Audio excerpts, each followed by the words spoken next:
जय हिंद। देखिए आज तारीख है 7 यानी कि 7 जुलाई 2023 का करंट अफेयर्स आज हम लोग पढ़ने वाले हैं। तो बिना टाइम वेस्ट किए हम लोग करंट अफेयर्स पढ़ना स्टार्ट करते हैं। देखिए सबसे पहला क्वेश्चन हमारा लिखा है ग्लोबल पीस इंडेक्स 2023 के अनुसार सबसे शांतिपूर्ण देश कौन सा है। यानी कि जो ग्लोबल पीस इंडेक्स है हर साल इसको ग्लोबल पीस इंडेक्स को हर साल निकाला जाता है, यानी कि एक संस्था है institute for economic and peace, इसके द्वारा हर साल ग्लोबल पीस इंडेक्स को जारी किया जाता है। और इस साल ग्लोबल पीस इंडेक्स के अंदर 163 देशों को शामिल किया गया था, जिसमें एक पूरे साल के एक सर्वे के अनुसार बताया जाता है कि कौन सा देश सबसे ज्यादा शांतिपूर्ण देश रहा है।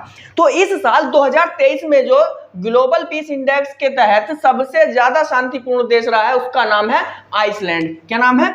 आइसलैंड। अगर हम बात करें भारत की कि ग्लोबल पीस इंडेक्स में भारत का नंबर कौन सा है, तो भारत का नंबर है 126वां। कौन सा? 126 126वें नंबर पर रहा है ग्लोबल पीस इंडेक्स में भारत। चलिए नेक्स्ट क्वेश्चन की तरफ चलते हैं। अगर हम बात करें थोड़ा ग्लोबल पीस इंडेक्स की, देखिए हमने बार बार हम आपको बताते रहते हैं कि साथ ही साथ स्टैटिक जीके और जो इसके जैसे कि ये मान लो ग्लोबल पीस इंडेक्स है, ग्लोबल पीस इंडेक्स के बारे में और भी कोई जो जानकारी होगी उसको भी हम साथ साथ लेकर के चलते रहते हैं। अगर हम बात करें ग्लोबल पीस इंडेक्स की, तो ग्लोबल पीस इंडेक्स को हर साल हमने अभी थोड़ी देर पहले बताया था institute for economic and peace इसको जारी करता है। इस साल इसमें देशों की संख्या रही कितना? 163 संख्या रही। और अगर हम बात करें इसने पहली बार इसने अपनी जो इंडेक्स लॉन्च की थी वो कब की थी? 2007 में लॉन्च की थी। कब की थी भाई? 2007 में लॉन्च की थी। चलिए चलते हैं नेक्स्ट क्वेश्चन की तरफ। नेक्स्ट क्वेश्चन है किस संगठन ने ओजोन यूवी बुलेटिन जारी किया है? ठीक है, क्वेश्चन है कि किस संगठन ने ओजोन यूवी बुलेटिन जारी किया है। तो किस संगठन ने किया है? WMO। अब देखिए WMO क्या है इसके बारे में हम थोड़ा जान लेते हैं। देखिए सभी को मालूम है 23 मार्च को विश्व मौसम दिवस मनाया जाता है। कौन सा दिवस? विश्व मौसम दिवस कब मनाया जाता है? 23 मार्च को मनाया जाता है। अब मौसम के बारे में अगर जानकारी है तो ओजोन के बारे में भी आप जानते हो कि ओजोन पर जो कार्बन डाइऑक्साइड ज्यादातर ओजोन पर अवशय करती है, उसके लिए UNFCCC भी लाया गया था, क्योटो प्रोटोकॉल भी हुआ था। ठीक है, इस सभी के लिए हुआ था। तो भाई मौसम की जानकारी यानी कि मौसम के बारे में कौन करेगा? यही करेगा जिसका नाम होता है world meteorological organisation. World meteorological organisation, विश्व मौसम विज्ञान अनुसंधान। विश्व मौसम विज्ञान अनुसंधान ने क्या किया है? ओजोन यूवी बुलेटिन जारी किया है। किसके लिए? अपनी मौसम को ठीक रखने के लिए या जलवायु परिवर्तन को रोकने के लिए। ठीक है, चलिए अगर हम बात करें इसकी स्थापना की, WMO की स्थापना की अगर हम लोग बात करें तो इसकी स्थापना 1950 में हो गई थी। फॉर्मेशन कब हो गया था इसका? 1950 में हो गया था। अगर हम बात करें इसके हेड ऑफिस की, तो हेड ऑफिस इसका जेनेवा स्विट्जरलैंड में है। कहां पर? जेनेवा स्विट्जरलैंड में। आपको स्क्रीनशॉट का टाइम दे दिया जाएगा, आप टेंशन ना ले, लेकिन बार बार हम आपसे कहते हैं आप अपनी कॉपी और पेन साथ में लेकर के बैठा करें। कॉपी और पेन साथ में लेकर के बैठा करें। जिस तरह से आप अपनी क्लास में ऑफलाइन क्लास में बैठते हैं ना पढ़ने के लिए, उसी तरह से ऑनलाइन क्लास में भी बैठा करें पढ़ने के लिए, तभी आपको समझ अच्छे से आएगा। ठीक है, जो चीज़ आपको समझ आया करे, अच्छी लगे, ठीक लगे कि एग्जाम के पॉइंट ऑफ व्यू से इम्पोर्टेंट है, तो आप उसको वीडियो पॉज करके पहले लिख लिया करें, आपके लिए अच्छा रहेगा। ठीक है, अगर हम बात करें इसके हेड ऑफिस की तो जेनेवा स्विट्जरलैंड में है। और अगर हम बात करें इसके सदस्य देशों की, तो सदस्य देश कितने हैं इसके? 193, 193 इसके सदस्य देश हैं। चलिए नेक्स्ट क्वेश्चन की तरफ चलते हैं। नेक्स्ट क्वेश्चन हमसे कह रहा है कि गूगल ने किसे भारत नीति प्रमुख नियुक्त किया है। यानी कि क्वेश्चन है इसका सही क्वेश्चन क्या कहता है कि गूगल ने किसे, पहला क्वेश्चन इससे ऊपर क्वेश्चन है वो रह गया कि ब्रिटिश राष्ट्रीय पुरस्कारों में सर्वश्रेष्ठ निर्देशक का पुरस्कार किसने जीता है। देखिए ब्रिटिश राष्ट्रीय पुरस्कार दिए जाते हैं, उनमें सर्वश्रेष्ठ निर्देशक का पुरस्कार किसने जीता है? तो किसने जीता भाई? शेखर कपूर ने जीता। किसने जीता? शेखर कपूर ने जीता है। ठीक है, अब चलते हैं नेक्स्ट क्वेश्चन की तरफ। नेक्स्ट क्वेश्चन है हमारा कि गूगल ने किसे भारत नीति प्रमुख नियुक्त किया है। तो किसे नियुक्त किया है भाई? श्रीनिवास रेड्डी को। किसको? श्रीनिवास रेड्डी को। अब जिसके नाम के आगे श्री और लास्ट में रेड्डी लग गया तो समझ लो किधर के होंगे, साउथ के किसी राज्य के होंगे। कहाँ के होंगे? साउथ के किसी राज्य के होंगे। उसके बाद चलते हैं हम नेक्स्ट क्वेश्चन की तरफ। नेक्स्ट क्वेश्चन है हमारा, भारत जापान समुद्री अभ्यास जीमैक्स का 7वां संस्करण कहां पर हुआ? देखिए, भारत और जापान की नौसेनाओं के बीच एक समुद्री युद्ध अभ्यास होता है जिसका नाम होता है जीमैक्स। क्या नाम है? जीमैक्स। देखिए, सभी देशों के साथ आपस में एक युद्ध अभ्यास हम लोग करते हैं। वायुसेना युद्ध अभ्यास भी होता है, नौसेना युद्ध अभ्यास भी होता है और थल सेना युद्ध अभ्यास भी होता है। उन सभी के अलग अलग नाम होते हैं, अलग अलग देशों के साथ अलग अलग नाम होते हैं। ये जीमैक्स नाम का जो हमारा युद्ध अभ्यास है किसके साथ होता है? जापान के साथ होता है। और ये किसने किया था? नौसेनाओं ने किया था, यानी कि जो इंडियन नेवी है, इंडियन नेवी ने किया था। और कहां पर किया? विशाखापट्टनम ने। कहां पर किया भाई? विशाखापट्टनम में। विशाखापट्टनम क्या है? विशाखापट्टनम आंध्र प्रदेश की क्या है भाई? राजधानी है। आंध्र प्रदेश के बारे में आप सभी लोग जानते हैं, भारत में भाषा के आधार पर बनने वाला सबसे पहला राज्य कौन सा था?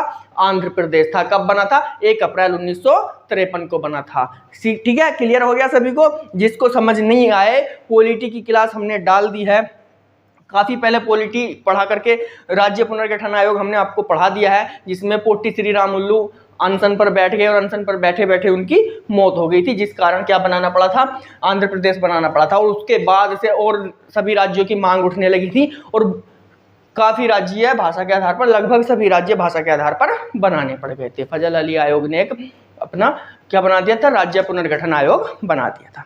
चलिए देखते हैं, हम बात करते हैं आंध्र प्रदेश की। विशाखापट्टनम क्या है? आंध्र प्रदेश की राजधानी है। तो भाई स्थापना के बारे में आपको पता ही चल गया। सबसे पहला क्या बना था? भारत का भाषा के आधार पर बनने वाला सबसे पहला राज्य था कौन सा? आंध्र प्रदेश। राजधानी की बात करें तो विशाखापट्टनम है। अगर हम बात करें कि आंध्र प्रदेश में जिले कितने हैं, तो आंध्र प्रदेश में जिलों की संख्या है 26।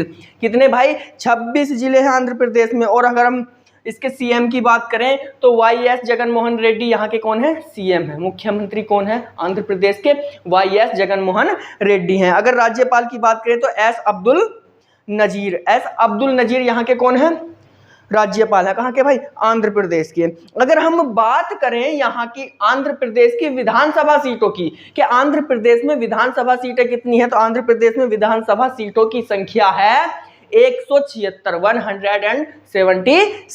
और अगर हम बात करें विधान परिषद की, क्योंकि यहाँ पर विधान परिषद भी है, यहाँ का जो विधानमंडल है द्विसदनीय है। जिस तरह से उत्तर प्रदेश का विधानमंडल 2 सदनीय है, उसी तरह से आंध्र प्रदेश का विधानमंडल भी 2 सदनीय है। यहाँ पर विधान परिषद की भी सीटें हैं। विधान परिषद की सीटों की संख्या है 58। कितनी है भाई? 58। विधानसभा की 126, विधान परिषद की कितनी है? 58। अगर हम बात करें यहाँ पर लोकसभा सीटों की, तो लोकसभा सीटों की संख्या है कितनी? 25। अगर बात करें कि आंध्र प्रदेश के अंदर राज्यसभा की कितनी सीटें हैं, तो राज्यसभा की सीटें कितनी हैं भाई? हमारी 11 सीटें हैं। कितनी हैं? 11 सीटें हैं। क्लियर हो गया होगा सभी को? आंध्र प्रदेश भ्रमण सभी ने कर लिया है। ठीक है, आंध्र प्रदेश एक बार और मैं आपको बता देता हूं, आंध्र प्रदेश की राजधानी क्या है? विशाखापट्टनम। ठीक है, आंध्र प्रदेश सब भाषा के आधार पर बनने वाला सबसे पहला राज्य भारत का था। क्लियर हो जाएगा सभी को? उसके बाद अगर हम बात करें कि आंध्र प्रदेश के सीएम कौन है, वाईएस जगनमोहन रेड्डी हैं। अगर हम बात करें कि आंध्र प्रदेश के राज्यपाल कौन हैं, तो अब्दुल नजीर यहाँ के कौन है? राज्यपाल हैं। हम यहाँ की विधानसभा सीटों की बात कर रहे थे, तो विधानसभा सीटें यहाँ पर कितनी हैं? 126, 126 हैं। अगर बात करें हम यहाँ पर विधान परिषद की सीटों की, तो विधान परिषद की सीटें कितनी है? 58, 58 यहाँ पर विधान परिषद की सीटें हैं। लोकसभा सीटों की अगर हम बात करें तो लोकसभा सीटों की संख्या 25 यानी कि 25 है। और अगर राज्यसभा सीटों की बात करें तो 11। क्लियर हो गया यहाँ तक सभी का? और जीमैक्स कहाँ पर हुआ भाई? विशाखापट्टनम में हुआ। उसके बाद बात करते हैं नेक्स्ट क्वेश्चन की, कि भारत ने किस देश को स्टार्टअप 20 की मसाल सौंपी है? किसकी भाई?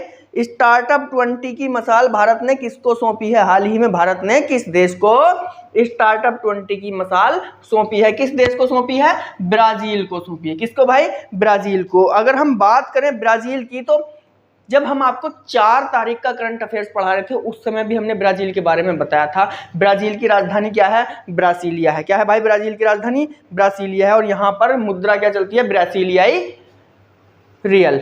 ठीक है, ब्रासीलियाई रियल यहाँ पर क्या चलती है? मुद्रा चलती है। ठीक है, चलिए चलते हैं नेक्स्ट क्वेश्चन की तरफ। हम क्या कह रहा है कि किसे ICAR की अनुसंधान सलाहकार समिति का अध्यक्ष बनाया गया है? ICAR, Indian council of agriculture research.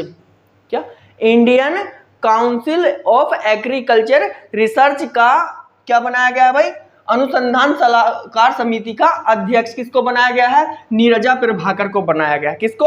Neerja Prabhakar को बनाया गया है। अगर हम बात करें ICAR की, Indian council of agriculture research की अगर हम बात करें, इसको हिंदी में भारतीय कृषि अनुसंधान परिषद बोला जाता है। ठीक है, तो इसका मुख्यालय कहाँ पर है?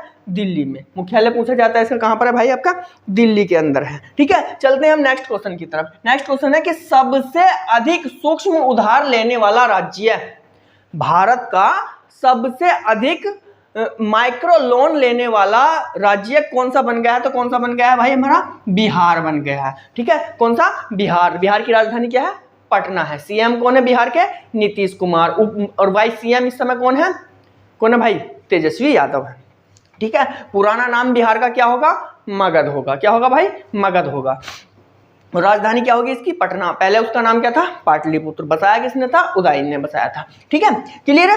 चलिए, और बिहार के बारे में और थोड़ी सी अगर हम जानकारी लें, सीएम के बारे में आपको पता चल ही गया कौन है? नीतीश कुमार है।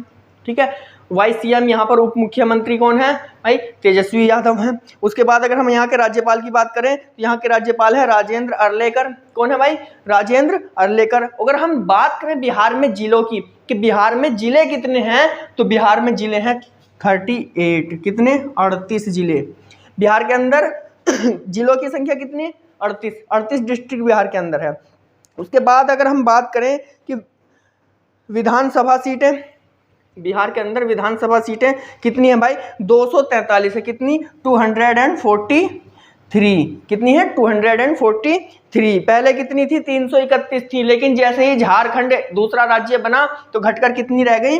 243 सीटें रह गई हैं। अगर विधान परिषद की बात करें, यहाँ पर भी विधान परिषद है भाई। यहाँ पर भी क्या है? विधान परिषद है। विधान परिषद की अगर हम बात करें तो विधान परिषद की सीटें हैं यहाँ पर कितनी? 75 सीटें हैं। और अगर हम यहाँ पर लोकसभा सीटों की बात करें तो लोकसभा सीटें कितनी हैं? यहाँ पर 40 हैं। कितनी है भाई? 40। चलिए नेक्स्ट क्वेश्चन की तरफ हम लोग चलते हैं। बिहार के बारे में आप लोगों ने जान लिया है सब। चलते हैं नेक्स्ट क्वेश्चन की तरफ। नेक्स्ट क्वेश्चन क्या कहता है हमारा कि किसने मानसिक संकट से जूझ रहे लोगों के लिए चैटबॉट जारी किया है? यानी कि किस राज्य ने मानसिक संतुलन से, मानसिक संकट, जो कुछ लोग ऐसे होते हैं जो अपने दिमाग से थोड़ा परेशान रहते हैं, उनके लिए एक चैटबॉट जारी किया है। किस राज्य ने किया है? जम्मू कश्मीर ने। किसने? जम्मू कश्मीर ने। अब ये राज्य नहीं क्या रहा है? केंद्र शासित प्रदेश बन गया है। पहले 2019 से पहले क्या था? एक राज्य था। ठीक है, 1947 में इसको राज्य बना दिया गया था। ठीक है ना, क्या बना दिया गया था? इसको राज्य बना दिया गया था। ठीक है, हरि सिंह ने पूरा क्या कर दिया था इसके बारे में? हरि सिंह ने बोल दिया था कि हम पाकिस्तान को दे देंगे। इससे थोड़ा ऑपरेशन चलाना पड़ा, थोड़ी लड़ाई करनी पड़ी, तब जा करके जम्मू कश्मीर कुछ हमें मिल गया था। लेकिन थोड़ा सा हिस्सा पाकिस्तान ने भी कब्जा लिया था और वो अब तक उसका पीछा नहीं छोड़ रहा है। हालांकि वो हिस्सा भारत का होना चाहिए, वो हिस्सा असल में भारत का होना चाहिए, लेकिन पाकिस्तान अभी उसको छोड़ नहीं रहा है। जल्दी ही छुड़वा लेंगे उसको। ठीक है, जम्मू कश्मीर। चलिए, अगर जम्मू कश्मीर की बात करें तो स्थापना 26 जनवरी 1947 को करवा ली थी इसकी। उसके बाद राजधानी की अगर बात करें तो इसकी ग्रीष्मकालीन शीतकालीन राजधानी इसकी जम्मू होती है और ग्रीष्मकालीन राजधानी इसकी श्रीनगर रहती है। ठीक है, अब देखिए राजधानी अब तो श्रीनगर ही रहेगी। और अभी यहाँ पर उपराज्यपाल भी नहीं बना है, सीएम पता नहीं कौन बनेगा अभी तो। ठीक है ना, क्योंकि यहाँ जब से 370 हटी है यहाँ पर अभी कोई चुनाव नहीं हुए हैं, क्योंकि लद्दाख अलग केंद्र शासित प्रदेश बना दिया गया है और जम्मू कश्मीर अलग केंद्र शासित प्रदेश बना दिया गया है। अभी एक राज्य नहीं बचा है। चलिए नेक्स्ट क्वेश्चन की तरफ चलते हैं। नेक्स्ट क्वेश्चन हमसे क्या कह रहा है कि पीरामल फाइनेंस ने पहली महिला शाखा कहाँ खोली है? कौन सा फाइनेंस? पीरामल फाइनेंस। कौन सा फाइनेंस भाई? आपका पीरामल फाइनेंस। देखिए कई बार आप लोगों ने ऐड देखा होगा पीरामल फाइनेंस। पीरामल फाइनेंस ये ऐसी कंपनी है जो कि लोगों को लोन प्रोवाइड कराती है, ऑनलाइन लोगों को लोन प्रोवाइड करा देती है। आप अपने फ़ोन से ही क्या एक लोन ले सकते हो। आप फ़ोन लेना चाहो तो फ़ोन भी लोन पर ले सकते हो। बहुत सारी कंपनियां हैं जो आपको फ़ोन लोन पर दिला देती हैं। 2 से 3 हज़ार रुपये जमा करो, फिर उसके बाद आपको फ़ोन, स्मार्टफोन आपके हाथ में आ जाएगा। फिर हर महीने आप EMI जमा करते रहेंगे, ठीक है। उस पर थोड़ा इंटरेस्ट जाता है, लेकिन आपको क्या होता है, स्टार्टिंग में कम पैसा देने के बाद आपको जल्दी ही मोबाइल मिल जाता है। उन लोगों के लिए अच्छा है जिनकी इनकम महीने में कम है और एक बार में स्पेंड नहीं कर पाएंगे, इतना सारा पैसा स्पेंड नहीं कर पाएंगे, तो क्या करेंगे 3 से 4 हज़ार रुपया जमा करेंगे वहाँ पर और फाइनेंस करा लेंगे, और 6 महीने 4 महीने इतने दिन में ही इसकी किस्तें पूरी हो जाती हैं, EMI पूरी हो जाती हैं और फ़ोन आपका आ जाता है, ठीक है। तो हम बात कर रहे थे कि पीरामल फाइनेंस ने पहली महिला शाखा कहाँ खोली है, कहाँ पर खोली है? कोची। एक मिनट,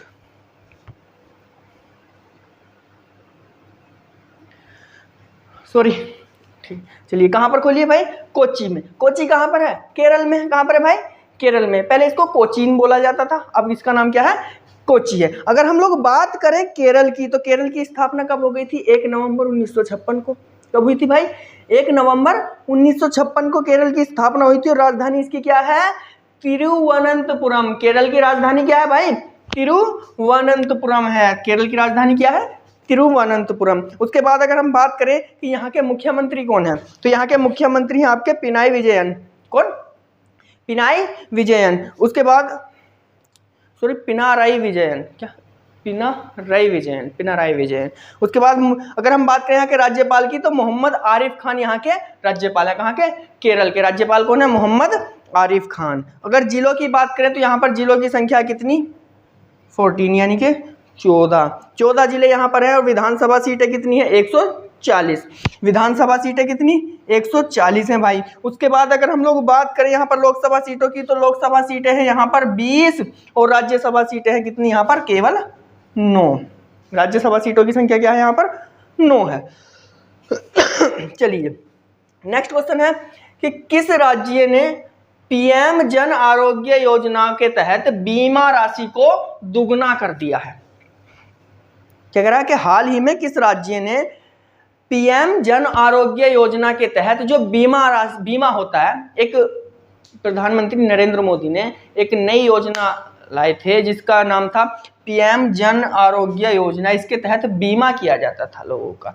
तो उन्होंने जो उसकी 5 लाख की बीमे की रकम है, ठीक है, प्रधानमंत्री ने तो उसकी रकम कितनी रखी थी? 5 लाख रखी थी, लेकिन गुजरात सरकार ने उसको बढ़ा करके दुगना कर दिया। उसका कितना कर दिया? 10 लाख उसको कर दिया है। तभी क्वेश्चन बनता है कि किस राज्य सरकार ने प्रधानमंत्री जन आरोग्य योजना की जो बीमा राशि है उसको दोगुना कर दिया? किस राज्य सरकार ने कर दिया भाई? गुजरात ने।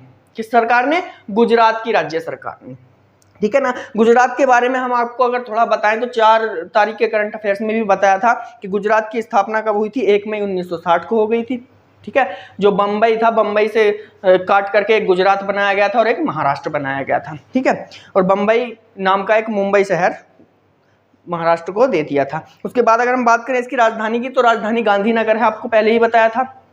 उसके बाद बात करें कि यहाँ पर जिले कितने हैं भाई? 33। कितने हैं? 33 जिले हैं यहाँ पर।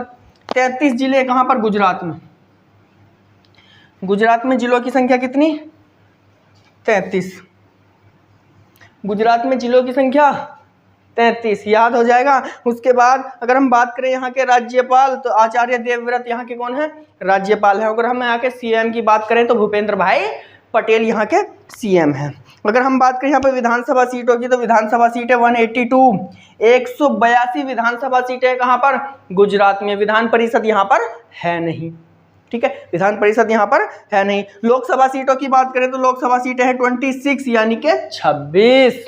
और अगर हम बात करें यहाँ पर राज्यसभा सीटों की, तो राज्यसभा सीटें हैं कितनी? 11, ठीक है। क्लियर हो गया सभी का?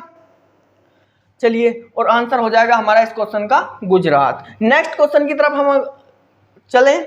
बास्केटबॉल फेडरेशन ऑफ इंडिया का नया अध्यक्ष किसे चुना गया है? किसका? बास्केटबॉल फेडरेशन ऑफ इंडिया का नया अध्यक्ष किसको चुना गया है? तो किसको चुना गया है भाई? आधव अर्जुन को चुना गया। किसको चुना गया है? अर्जुन को चुना गया है। चलिए नेक्स्ट क्वेश्चन की तरफ चले कि कहाँ के उपराष्ट्रपति ने या किस देश के उपराष्ट्रपति ने भारतीय सहायता से निर्मित एक धर्मशाला का उद्घाटन किया है? तो कहाँ के उपराष्ट्रपति ने? नेपाल के उपराष्ट्रपति ने। कहाँ के उपराष्ट्रपति ने भाई? नेपाल के उपराष्ट्रपति ने। एकमात्र ऐसा देश जो कभी किसी का गुलाम नहीं बना। कौन सा देश है? नेपाल है भाई। गुलाम बना के करते भी क्या, ठीक है, ब्रिटिशर्स इसको गुलाम बना के करते भी क्या, अपने पास से खाना थोड़ा ही ना खिलाना था, ठीक है, तो इन्होंने इसको गुलाम नहीं बनाया, ठीक है। हमारे पास में या अभी तक जानकारी में नेपाल एक ऐसा देश है जो कि कभी किसी का गुलाम नहीं बना, ठीक है ना। अगर हम बात करें नेपाल के बारे में थोड़ी सी, तो नेपाल की राजधानी है काठमांडू। यहाँ के प्रधानमंत्री का नाम क्या है आपको? पुष्प कमल दहल प्रचंड। और यहाँ के राष्ट्रपति हैं रामचंद्र पौडेल। प्रधानमंत्री पुष्प कमल दहल प्रचंड और यहाँ के राष्ट्रपति कौन है? रामचंद्र पौडेल। और यहाँ की जो मुद्रा है, नेपाल की जो मुद्रा है वो नेपाली रुपया है। क्या है? नेपाली रुपया है, ठीक है। तो ये था आपका आज का करंट अफेयर्स। आप लोग इसका स्क्रीनशॉट ले सकते हैं। चलिए स्क्रीनशॉट आपका हो गया होगा। अब आप लोगों से केवल एक ही रिक्वेस्ट है, वीडियो को लाइक करते रहें, अपने दोस्तों में शेयर करते रहें, जल्दी जल्दी इसको सब्सक्राइबर बढ़वा दें और आप खुद भी इस चैनल को सब्सक्राइब कर लें और घंटे को भी अर्न कर लें, ठीक है। जो आपका बेल आइकन है उसको भी अर्न कर लें ताकि जो आने वाली वीडियो होती है उसका आपको एकदम नोटिफिकेशन मिलता रहे, ठीक है। Thank you class.